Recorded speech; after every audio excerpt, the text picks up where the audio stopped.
Price the lord, hallelujah. ದೇವರ ನಾಮಕ್ಕೆ ಸ್ತೋತ್ರವಾಗಲಿ. ಪ್ರಾರ್ಥನೆ ಮಾಡಿಕೊಳ್ಳೋಣ. ಸರ್ವ ಸೃಷ್ಟಿಕರ್ತನ ತಂದೆಯ ದೇವರೇ, ಮಗನ ದೇವರೇ, ಪರಿಶುದ್ಧಾತ್ಮನೇ, ನಿಮ್ಮ ನಾಮಕ್ಕೆ ಸ್ತೋತ್ರ ಸ್ವಾಮಿ. ಈ ದಿವಸವೂ ಸಮಯವೂ ಕೂಡ ನಿಮ್ಮಿಂದ ನೇಮಕವಾದಂತಹ ದಿವಸ ಸಮಯವಾಗಿದೆ, ಅದಕ್ಕಾಗಿ ಸ್ತೋತ್ರ. ಈ ದಿವಸದ ಸಂದೇಶದ ಭಾಗವನ್ನು ಕೂಡ ಹೇರಳವಾಗಿ ಆಶೀರ್ವದಿಸಿರಿ. ಇದನ್ನು ಕೇಳುತ್ತಿರುವ ನನ್ನ ಸಹೋದರ ಸಹೋದರಿ ಕೂಡ ಚೆನ್ನಾಗಿ ಕೇಳಿ ಅರ್ಥ ಮಾಡಿಕೊಂಡು ನಿಮ್ಮ ವಾಕ್ಯಕ್ಕೆ ವಿಧೇಯರಾಗಿ ಜೀವಿಸಿ ಅವರ ಮಕ್ಕಳನ್ನು ಅದೇ ಮಾರ್ಗದಲ್ಲಿ ನಡೆಸಿ ಅವರೆಲ್ಲರೂ ನಿಮ್ಮ ಚಿತ್ತಾನುಸಾರ ಸಾಕ್ಷಿಗಳಾಗುವಂತೆ ಮಾರ್ಪಡಿಸಿರಿ. ಹಾಗೆ ಮಾಡುವುದಕ್ಕಾಗಿ ನಿಮಗೆ ಸ್ತೋತ್ರ. ಯೇಸುವಿನ ನಾಮದಲ್ಲಿ ಪ್ರಾರ್ಥಿಸಿದ್ದೇನೆ ನಮ್ಮ ತಂದೆ, ಆಮೇನ್. ಇದನ್ನು ಕೇಳುತ್ತಿರುವ ನನ್ನ ಸಹೋದರ ಸಹೋದರಿ ನಿಮಗೂ ಕೂಡ ನನ್ನ ಹೃದಯಪೂರ್ವಕವಾದಂಥ ನಮಸ್ಕಾರಗಳು. ಈ ದಿವಸದ ಸಂದೇಶದ ಭಾಗವು ದೇವರ ದೇವಾಲಯದ ಬಗ್ಗೆ ಭಾಗ 1.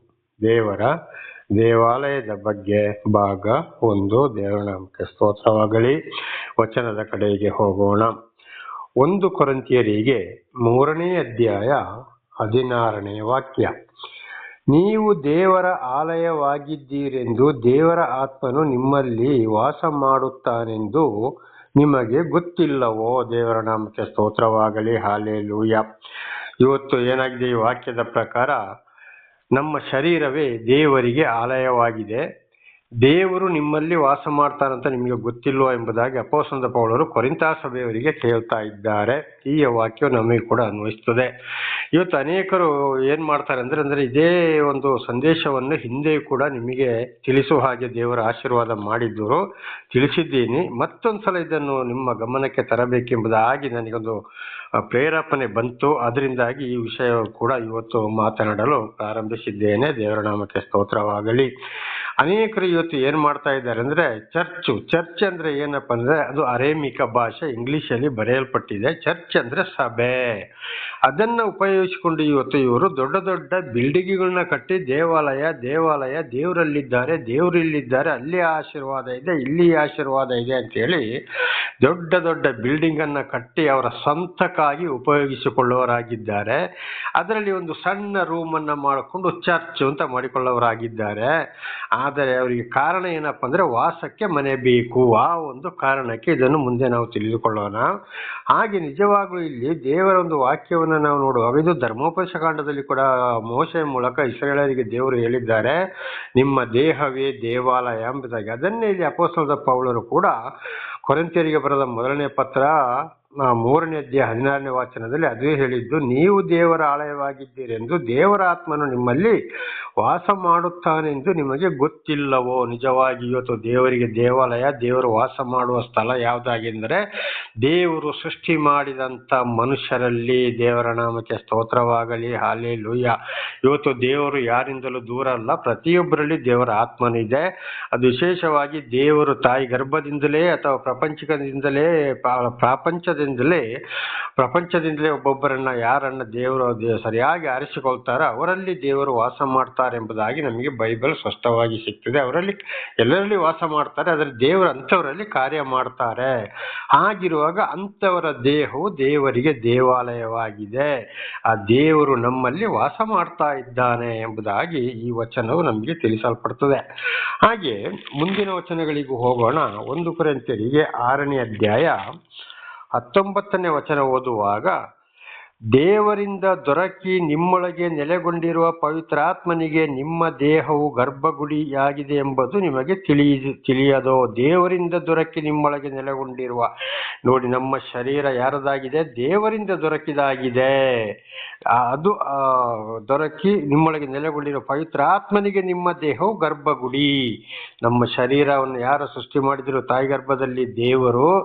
ಆ ಗುಡಿಯೊಳಗೆ ದೇವರು ವಾಸ ಮಾಡ್ತಾ ಇದ್ದಾರೆ. ಅದಕ್ಕೆ ನಿಮ್ಮ ದೇಹವೇ ದೇವಾಲಯ ಎಂಬುದಾಗಿ ಹಿಂದಿನ ವಚನದಲ್ಲಿ ಕೂಡ ಅಲ್ಲಿ ನಾವು ತಿಳಿದುಕೊಂಡಿದ್ದೇವೆ. ಪರಿಶುದ್ಧಾತ್ಮನು ನಮ್ಮ ಶರೀರದೊಳಗೆ ವಾಸ ಮಾಡ್ತಾ ಇದ್ದಾನೆ. ಗರ್ಭಗುಡಿ ವಿಶೇಷವಾದ ಒಂದು ವಾಸ ಸ್ಥಳ, ಇವತ್ತು ಮನುಷ್ಯರ ಸ್ಥಳ. ಅದರಲ್ಲಿ ದೇವರು ಯಾರನ್ನ ಆರಿಸಿಕೊಳ್ತಾರೋ ಅವರಲ್ಲಿ ದೇವರು ಕಾರ್ಯವನ್ನ ಮಾಡ್ತಾರೆ. ಎಲ್ಲರಲ್ಲಿಯೂ ದೇವರು ವಾಸ ಮಾಡ್ತಾರೆ. ಅದರ ವಿಶೇಷವಾಗಿ ದೇವರು ಯಾರನ್ನ ಆರಿಸಿಕೊಳ್ತಾರೋ ಅವರಲ್ಲಿ ದೇವರು ಕಾರ್ಯವನ್ನು ಮಾಡ್ತಾರೆ. ಹಾಗೆ ನಮ್ಮ ದೇಹವೇ ದೇವರಿಗೆ ಗರ್ಭಗುಡಿಯಾಗಿದೆ ಎಂಬುದಾಗಿ ಈ 2 ವಚನಗಳಲ್ಲಿ ನಾವು ತಿಳಿದುಕೊಂಡಿದ್ದೇವೆ. ಹಾಗೆ ಈಗ ಮುಂದಿನ ವಚನಗಳಿಗೂ ಹೋಗೋಣ. ನಮ್ಮ ದೇಹ ಹೇಗೆ ಗರ್ಭಗುಡಿ ಎಂಬುದಾಗಿ ನಾವು ತಿಳಿದುಕೊಳ್ಳುವುದು, ನಮ್ಮ ದೇಹವೇ ಹೇಗೆ ದೇವಾಲಯವಾಗುವುದೆಂಬುದಾಗಿ ಆದಿಕಾಂಡ 2ನೇ ಅಧ್ಯಾಯ 7ನೇ ವಚನವನ್ನು ಓದಿಕೊಳ್ಳುವ.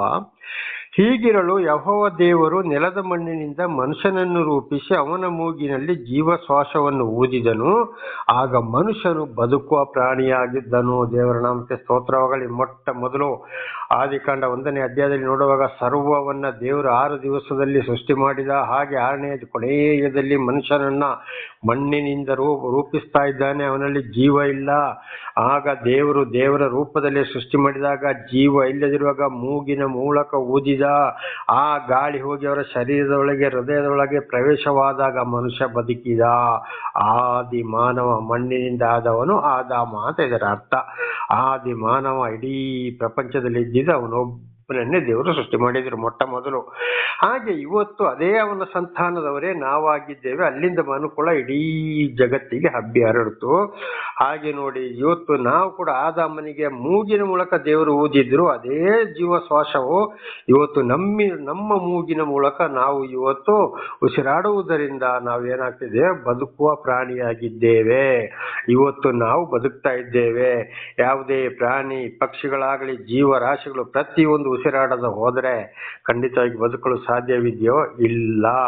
ಈ ಗಾಳಿಯಲ್ಲಿ ದೇವರ ಜೀವದ ಶಕ್ತಿ ಇದೆ ಅಂತ ಇದರ ಅರ್ಥ. ಹಲ್ಲೆಲೂಯಾ. ಆ ಗಾಳಿಯಲ್ಲಿ ದೇವರ ಜೀವದ ಶಕ್ತಿ ಇರುವುದರಿಂದ, ಆ ಗಾಳಿಯೊಳಗೆ ದೇವರ ಶಕ್ತಿ ನಮ್ಮ ಶರೀರವನ್ನು ಪ್ರವೇಶ ಮಾಡುವುದರಿಂದ, ಆದ್ರಿಂದ ಇವತ್ತು ನಾವು ಬದುಕ್ತಾ ಇದ್ದೀವಿ. ಹಾಗೆ ನೋಡಿ, ನಿಮ್ಮ ದೇಹವೇ ದೇವಾಲಯ. ದೇವರಿಂದ ದೊರಕಿ ನೆಲೆಗೊಂಡಿರುವ ನಿಮಗೆ ಪವಿತ್ರಾತ್ಮನಿಗೆ ನಿಮ್ಮ ದೇಹವು ಗರ್ಭಗುಡಿಯಾಗಿದೆ ಎಂದು ತಿಳಿಯದೋ ಎಂಬುದಾಗಿ ಇದನ್ನೇ ಓದಿದ್ದು. ಈಗ ಅರ್ಥ ಆಯ್ತಲ್ವಾ? ದೇವರು ನಮ್ಮ ಶರೀರದೊಳಗೆ ಹೇಗೆ ಪ್ರವೇಶ ಮಾಡ್ತಾನೆ.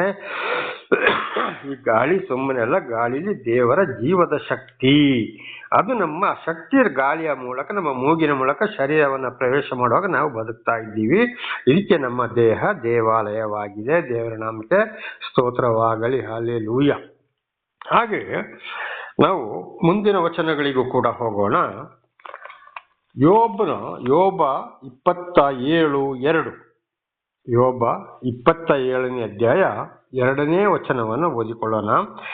ನನ್ನಲ್ಲಿ ಜೀವವು ಇನ್ನೂ ಪೂರ್ಣವಾಗಿದೆ, ದೇವರು ಊದಿದ ಶ್ವಾಸವು ನನ್ನ ಮೂಗಿನಲ್ಲಿ ಇನ್ನೂ ಆಡುತ್ತಿದೆ. ದೇವರ ನಾಮಕ್ಕೆ ಸ್ತೋತ್ರವಾಗಲಿ.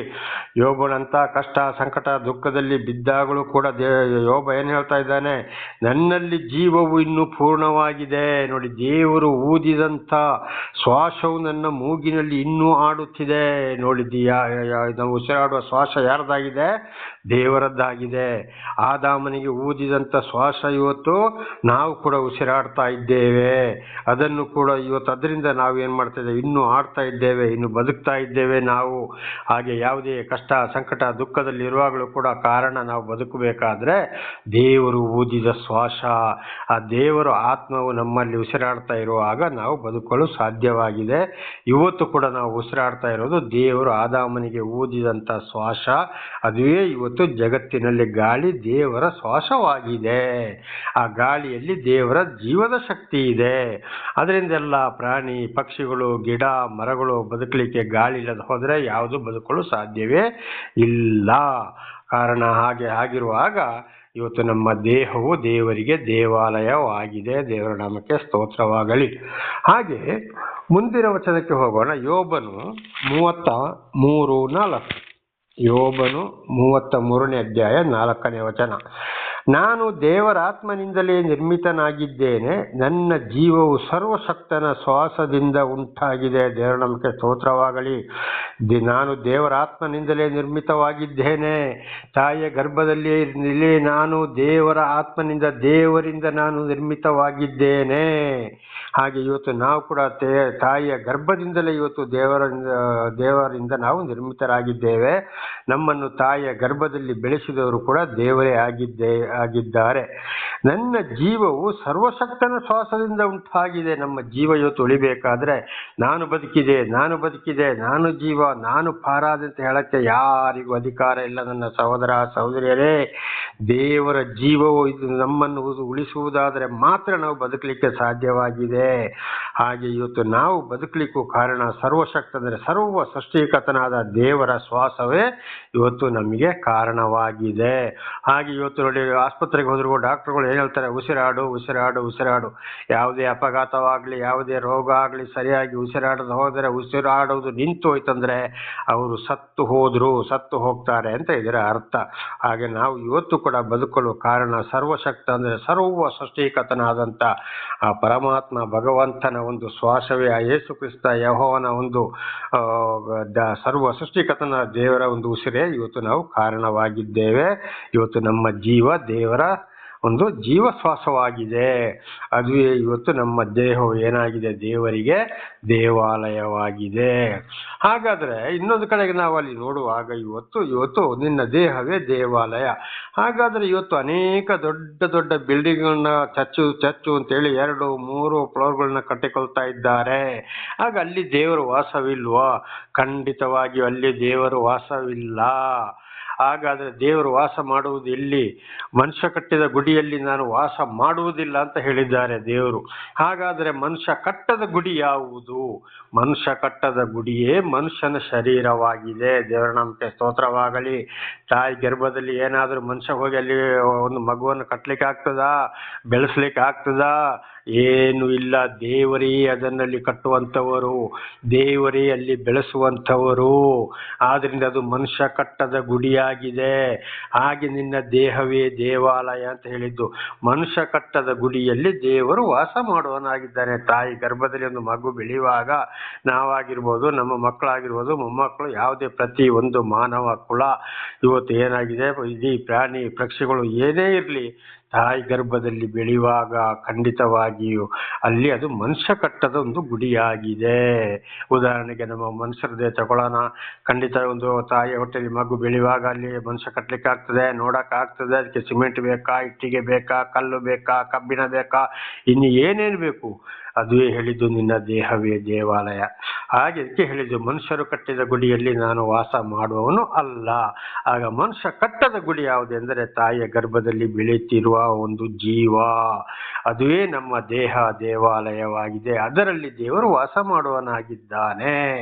ಹಾಗೆ ಇವತ್ತು ಅನೇಕರು ಏನು ಮಾಡ್ತಾರೆ? ದೊಡ್ಡ ದೊಡ್ಡ ಚರ್ಚು ಎಲ್ಲೆಲ್ಲಿಂದಲೋ ಹಣ ಸಂಪಾದನೆ ಮಾಡಿ ಚರ್ಚ್ ಕಟ್ಟಬೇಕು ಅಂತೇಳಿ 100 ಕಟ್ಲೆ, 1000 ಕಟ್ಲೆ, ಲಕ್ಷ ಗಟ್ಟಲೆ, ಕೋಟಿಗಟ್ಟಲೆ ಹಣ ಸಂಪಾದನೆ ಮಾಡಿಕೊಂಡು ಬಂದು ಅವರಿಗೆ ಬೇಕಾದ ಹಾಗೆ ಬಿಲ್ಡಿಂಗ್ ಅನ್ನ ಕಟ್ಟಿಕೊಂಡು ಅದರಲ್ಲಿ ಮುಖ್ಯವಾಗಿ ಅವರ ಮನೆಗೆ ಬೇಕಾದಂತ ಸಲಕರಣೆಗಳನ್ನ ಮಾಡಿಕೊಂಡು ಸಣ್ಣ ಒಂದು ರೂಮ್ ಅಥವಾ ಒಂದು ಹಾಲ್ ಅನ್ನ ಅಲ್ಲಿ ಒಂದು ಪ್ರಾರ್ಥನೆ, ಇದೊಂದು ಚರ್ಚು ಅಂತ ಹೇಳಿ ಪ್ರಾರಂಭ ಮಾಡೋರಾಗಿದ್ದಾರೆ. ಅದು ಮಾತ್ರ ಅಲ್ಲ, 2 ಫ್ಲೋರು 3 ಫ್ಲೋರು ಹೀಗೆಲ್ಲ ಕಟ್ತಾರೆ. ಅದ್ರ ಮೇಲಿನ ಒಂದು ಫ್ಲೋರ್ ಅಲ್ಲಿ ಇದು ಚರ್ಚ್ ಅಂತ ಹೇಳಿ ಮಾಡಿಬಿಡ್ತಾರೆ. ಕೆಳಗೆ ಒಂದು ಅತಿಥಿ ಗೃಹಗಳನ್ನ ಮಾಡ್ತಾರೆ, ಕೆಳಗೆ ಅವರಿಗೆ ವಾಸಕ್ಕೆ ಜಾಗ ಮಾಡ್ಕೊಳ್ತಾರೆ. ಅದರಲ್ಲಿ ದೇವರು ವಾಸ ಮಾಡೋನು ಅಲ್ಲವೇ ಅಲ್ಲ. ಅದು ಮನುಷ್ಯ ಕಟ್ಟಿದ ಒಂದು ಕಟ್ಟಡ, ಮನುಷ್ಯ ಕಟ್ಟದ ಗುಡಿಯಲ್ಲಿ ದೇವರು ವಾಸ ಮಾಡುವನಾಗಿದ್ದಾನೆ. ಇದಕ್ಕೆ ಹೇಳಿದಾಗ ಮನುಷ್ಯರು ಕಟ್ಟದ ಗುಡಿ ಯಾವುದಂದ್ರೆ ನಮ್ಮ ದೇಹ ತಾಯಿ ಗರ್ಭದಲ್ಲಿ ಬೆಳೆಯುವಾಗಲೇ. ಹಾಗೆ ನೋಡಿ, ಒಂದು ಮಗು ಜನನವಾಗಿ ಆದ ತಕ್ಷಣ ಮಗು ಅಲ್ಲಿ ಏನಾಗ್ತದೆ? ಜೋರಾಗಿ ಕೂಗ್ತದೆ, ಕಿರ್ಚಾಡ್ತದೆ. ಕಾರಣ ಆಗ ಈ ಶ್ವಾಸವನ್ನ ದೇವರು ಊದಿದ ಶ್ವಾಸ ಆ ಮಗು ಉಸಿರಾಡ್ತಾ ಇದೆ. ಅಲ್ಲಿ ಪ್ರಥಮವಾಗಿ ಆ ಮಗುವಿನ ಮೂಗಿನ ಮೂಲಕ ಮಗುವಿನ ಶರೀರವನ್ನು ದೇವರ ಶಕ್ತಿ ಪ್ರಾರಂಭವಾಗ್ತದೆ. ಆ ಕಾರಣದಿಂದಲ್ಲಿ ಮಗು ಜನನ ಆದ ತಕ್ಷಣ ಮಗು ಕೂಗಲು ಪ್ರಾರಂಭವಾಗುವಂಥದ್ದು. ದೇವರ ನಾಮಕ್ಕೆ ಸ್ತೋತ್ರವಾಗಲಿ. ಹಲ್ಲೆಲೂಯಾ. ಹಾಗೆ ಮನುಷ್ಯ ಕಟ್ಟಿದ ಗುಡಿಯಲ್ಲಿ ದೇವರು ಯಾವಾಗಲೂ ವಾಸ ಮಾಡವರೇ ಅಲ್ಲ. ಇದೊಂದು ಏನಾಗಿದೆ ಅಂದರೆ ಈಗ ಇದೊಂದು ದೊಡ್ಡ ಒಂದು ವ್ಯಾಪಾರ ಆಗ್ಬಿಟ್ಟಿದೆ. ಇವತ್ತು ಅನೇಕ ಕಡೆಗೆ ನಾನೇ ನೋಡಿದ್ದೇನೆ, ನೋಡ್ತಲೇ ಇದ್ದೇನೆ. ಅಯ್ಯೋ ಚರ್ಚ್ ಕಟ್ಟಬೇಕು ಅಂತ ಹೇಳಿದಾಗೆ ನಾನಾ ರೀತಿಯಲ್ಲಿ ಸಂಪಾದನೆ ಮಾಡಿಕೊಂಡು ಬಂದು ಅವರಿಗೆ ವಾಸಕ್ಕೆ ವಾಸ ಸ್ಥಳವನ್ನ ಮಾಡ್ಕೊಳ್ತಾ ಇದ್ದಾರೆ. ಇದು ದೇವರ ಹೆಸರನ್ನ ಹೇಳಿಕೊಂಡು ನಾನಾ ರೀತಿ ಇವರು ಸ್ವ ಉಪಯೋಗವನ್ನ ಮಾಡಿಕೊಳ್ತಾ ಇದ್ದಾರೆ. ಇದು ರೋಮಪುರದವರಿಗೆ ಬರೆದ ಪತ್ರ 1ನೇ ಅಧ್ಯಾಯದಲ್ಲಿ ನಾವು ಸ್ಪಷ್ಟವಾಗಿ ಓದ್ಕೊಳ್ಬೋದು.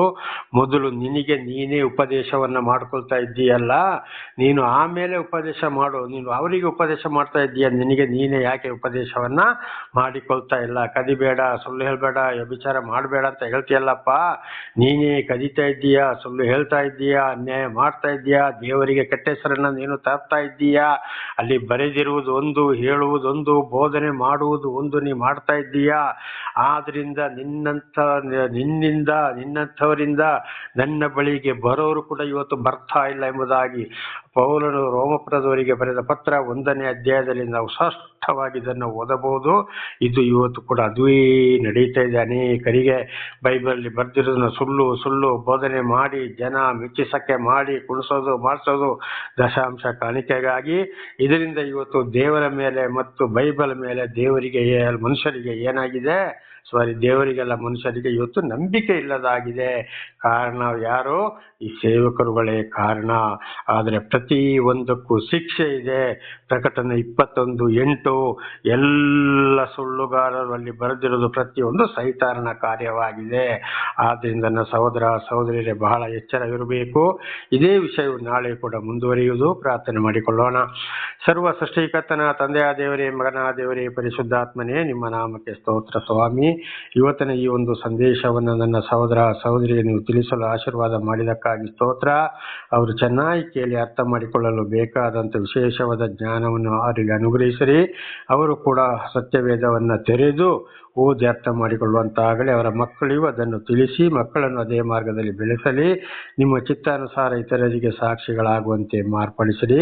ಅವರಿಗೆ ಬೇಕಾದ ಶಾಂತಿ, ಸಮಾಧಾನ, ಆರೋಗ್ಯ, ವಿಶೇಷವಾದ ಜ್ಞಾನ ಅಂಥವರೆಲ್ಲರಿಗೂ ಕೊಟ್ಟು ಆಶೀರ್ವದಿಸಿರಿ. ಹಾಗೆ ಮಾಡುವುದಕ್ಕಾಗಿ ಸ್ತೋತ್ರ. ನಿಮ್ಮೆಲ್ಲ ಉಪಕಾರಗಳಿಗಾಗಿ ಕೃತಜ್ಞತಾ ವಂದನೆಗಳು.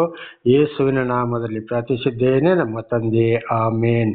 ಇದನ್ನು ಕೇಳಿದಂಥ ನನ್ನ ಸಹೋದರ ಸಹೋದರಿ, ನಿಮಗೂ ನನ್ನ ಧನ್ಯವಾದಗಳು. ದೇವರು ನಿಮ್ಮನ್ನು ನಿಮ್ಮ ಮಕ್ಕಳನ್ನು ಹೇರಳವಾಗಿ ಆಶೀರ್ವದಿಸಲಿ.